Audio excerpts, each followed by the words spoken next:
Stop caring what people think. 9 Stoic lessons. You're not living your life. You're performing in someone else's theater. You dress for them, you speak for them, you smile, just to be accepted by people who don't even know who you really are. Why? Why are you a prisoner to opinions? Today it ends. Subscribe to AREV. If you're ready to live like a Stoic, let's begin. Epictetus once said, "It's not things that disturb us, but our opinion about things." People's opinions are not facts, they're just noise formed by their fears, their biases, their weakness. A man who lets the whispers of others dictate his path is no man at all. He is a ghost, flitting from shadow to shadow, seeking validation in the echoes of hollow voices.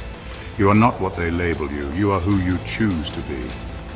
Do not mistake their fleeting judgments for eternal truths.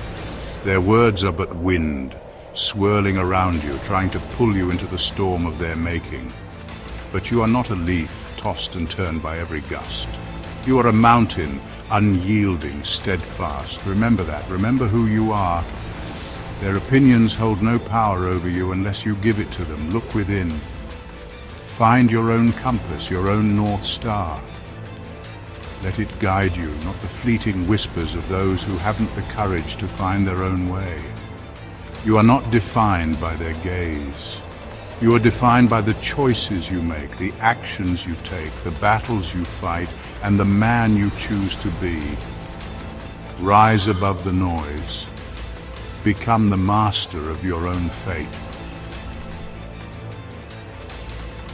Marcus Aurelius wrote, "The opinion of 10,000 men is of no value if none of them know the truth." The crowd is fickle, easily swayed by fear and rumor. They are sheep content to follow the shepherd, even into darkness. Don't hand over your mind like a gift to the crowd. You are not theirs to control. Your mind is your fortress, a sanctuary from the chaos of the outside world. Guard it well. The Stoic doesn't bend to the world. He shapes it. He does not seek the approval of the masses, for he knows that true strength lies in answering only to himself and the principles that guide him. Let them gossip. Let their judgments roll off you like water off a duck's back. Their words cannot harm you unless you allow them to take root in your mind. You stay still. Be the eye of the storm. Let the world rage around you, but find peace within the walls of your own mind. For in the stillness, you will find clarity. In the silence, you will hear your own truth. And in that truth, you will find the strength to forge your own path, unburdened by the weight of their expectations. Validation is a high, a fleeting moment of pleasure, a surge of dopamine, a whisper of acceptance. But like any drug, it fades, and when it does, you are left craving more, chasing the next hit, the next like, the next nod of approval. A Stoic doesn't crave likes or applause. He craves growth. He craves truth. He understands that true satisfaction comes not from the fleeting approval of others, but from the quiet fulfillment of living a life of purpose and virtue. If you seek approval, you become a puppet. You dance to their tune, contorting yourself to fit their mold, sacrificing your authenticity for a fleeting moment of acceptance. Cut the strings. Break free from the need to please. The world will try to mold you into something you are not. It will tempt you with promises of acceptance, of belonging, but remember this: the price of their approval is your freedom. Choose wisely. Chapter 4. You can control your thoughts, your choices, but you cannot control the thoughts of others. You cannot force them to understand you, to agree with you, or to see the world through your eyes. Seneca said, "We suffer more in imagination than in reality." We torture ourselves with imagined scenarios, with fears of rejection and mockery. We build prisons of our own making, trapping ourselves in a cycle of doubt and insecurity. You imagine rejection, you imagine mockery, you imagine the worst, and in doing so you poison your own well. You lose sight of your own strength, your own worth, but the real tragedy, you lose yourself trying to be what you're not. You become a pale imitation of your true self, a hollow shell defined not by your own values but by the expectations of others. Release the need to control their perceptions. Their minds are their own battlefields. You cannot fight their wars for them, nor should you try. Focus on your own domain. Cultivate your own mind, strengthen your own resolve, and let the opinions of others fall away like leaves in the wind. Chapter 5. The Stoic does not engage in every battle that presents itself. He does not feel the need to defend himself against every accusation, to justify his actions to every critic. He understands that silence is often the strongest weapon. The fool seeks validation through argument, through the clamor of his own voice. He mistakes noise for power, forgetting that true strength lies in stillness. The Stoic does not waste his breath on those who refuse to listen. He does not cast pearls before swine. He knows that some battles are not worth fighting, that some minds are too closed to be opened. He walks, and the world either follows or watches in silence. His actions speak louder than any words. There is a quiet dignity in silence, a power in restraint. It is the mark of a man who is secure in his own convictions, who does not need the approval of others to validate his worth. So hold your tongue when necessary. Let your actions speak for themselves. And remember, sometimes the most powerful statement you can make is silence. Chapter 6. Time is the most precious commodity we possess. It is a finite resource, slipping through our fingers like grains of sand.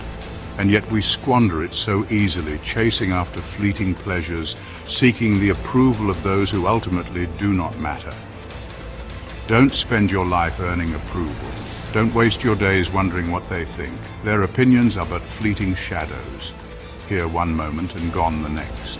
They will not follow you to your grave. Seneca again. While we are postponing, life speeds by. We delay our dreams, our passions, our true selves, waiting for the right moment, the right words, the right amount of approval. But the right moment is now. The right words are your own. And the only approval that truly matters is the approval of your own conscience. Stop delaying your truth. Live it, embrace it. Share it with the world, not because you seek their validation, but because it is who you are. Time waits for no man. Spend it wisely. The masses are easily swayed. They crave comfort, security, and the familiar. They are threatened by anything that challenges their worldview, anything that forces them to confront their own limitations. The masses laugh at discipline. They mock self-control. They'll shame you for walking a higher path, for seeking something more than the fleeting pleasures that consume them. They fear what they do not understand. But the Stoic does not follow the herd.